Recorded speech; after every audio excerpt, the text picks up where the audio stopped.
Berio, Church Training Solution. Shalom rekan-rekan sekalian, ketika video ini ditayangkan dan rekan-rekan sekalian sedang menyaksikan video ini, ada satu istilah yang mungkin sedang sangat populer didengar, yaitu mengenai new normal dalam kehidupan kita sehari-hari. Seperti apa new normal dalam kehidupan perkantoran?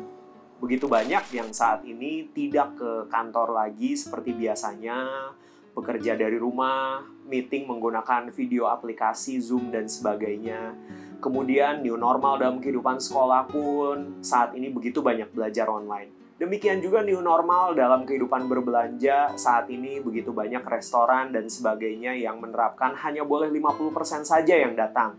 Begitu banyak perubahan dalam kehidupan kita sehari-hari. Kemudian bagaimana dengan new normal dalam kehidupan bergereja? Sejak kasus corona sudah mulai booming di Indonesia, telah terjadi perubahan. Begitu gereja-gereja tidak boleh untuk beribadah di gedung lagi untuk sementara, kita beralih ke ibadah online, streaming, YouTube, dan sebagainya. Ibadah-ibadah yang disampaikan melalui virtual pun kebanyakan hanya berisikan khotbah-khotbah saja. Kemudian bagaimana dengan new normal dalam kehidupan bergereja? Memang terjadi perubahan juga dalam kehidupan bergereja. Sejak kasus corona booming, sebagaimana layaknya semua tempat yang ada keramaian, gereja juga tidak boleh dipakai lagi untuk tempat berkerumun. Otomatis tidak boleh dipakai lagi juga sebagai tempat beribadah. Dan akhirnya kita beralih ke apa yang kita sebut ibadah online. Streaming via YouTube dan aplikasi-aplikasi lainnya, kita mendengarkan khotbah melalui aplikasi tersebut, dan kemudian kita menyebut itu sebagai ibadah online, dan kemudian kita menyebut itu sebagai new normal dalam kehidupan bergereja.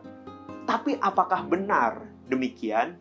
Sebelum kita memutuskan lebih jauh mengenai new normal yang dijalani kehidupan bergereja, coba kita lihat terlebih dahulu normal seperti apa yang dijalani dalam kehidupan bergereja di Alkitab. Kisah Para Rasul 2 mengajarkan kepada kita semua bahwa yang normal dalam kehidupan bergereja adalah tiap-tiap hari berkumpul, saling bertekun dalam pengajaran firman, saling mendoakan, saling berbagi tiap-tiap hari. Itulah yang disebut normal dalam Kisah Para Rasul 2. Kemudian zaman bergeser sedemikian rupa, dan akhirnya kita melihat di era milenial ini, sebelum corona, mindset kita berpikir bahwa kehidupan bergereja itu hari Minggu berkumpul ramai-ramai di sebuah gedung. Yang mana yang sebenarnya normal? Apakah seperti yang di Kisah Para Rasul 2, bagaimana orang tiap-tiap hari berkumpul, atau seperti yang terjadi sebelum corona di tahun 2000-an ini, yaitu orang berkumpul ramai-ramai di gedung gereja? Yang mana yang normal? Yang mana yang normal di mata Tuhan? Rekan-rekan sekalian yang terkasih di dalam Tuhan, saya khawatir sekali. Jangan-jangan apa yang selama ini kita pikir normal, yaitu ramai-ramai berkumpul di gedung untuk beribadah, justru sebenarnya tidak normal di mata Tuhan. Jangan-jangan sebenarnya saat ini Tuhan sedang membawa gereja untuk menjalani kehidupan yang seharusnya normal di mata Tuhan, yaitu tiap-tiap hari beribadah di rumah-rumah, tiap-tiap hari berdoa, tiap-tiap hari merenungkan firman Tuhan bersama dengan keluarga dan kelompok-kelompok kecil. Bukankah suatu hal yang sangat luar biasa bagaimana dengan segala yang terjadi di corona ini, seolah-olah Tuhan membubarkan pertemuan-pertemuan besar yang biasa kekristenan adakan. Saya mendorong kepada rekan-rekan sekalian yang mendengarkan video ini, kepada setiap para hamba Tuhan, kepada setiap pemimpin gereja, marilah kita bersiap-siap. Siapa tahu sebenarnya kita bukan sedang menuju new normal seperti yang dunia katakan. Jangan-jangan kita justru dalam kehidupan bergereja sedang dibawa Tuhan kepada normal yang seharusnya di mata Tuhan.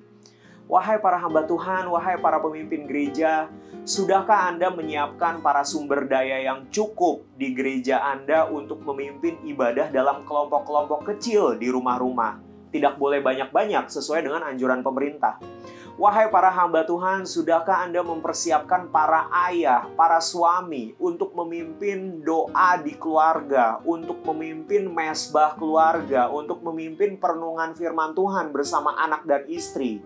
Bisa jadi ke depannya seperti itulah kehidupan bergereja. Karena memang kita tidak bisa berkumpul di gedung gereja lagi sampai dengan vaksin ditemukan. Kalaupun boleh di gedung gereja mungkin akan sangat dibatasi. Bapak, Ibu, Saudara-saudari sekalian, mari kita mulai bersiap-siap untuk kehidupan gereja yang baru, yang normal di mata Tuhan, yaitu ibadah-ibadah kecil, di kelompok-kelompok kecil, di keluarga per keluarga. Bersiaplah untuk kehidupan gereja yang normal di mata Tuhan. Tuhan Yesus memberkati.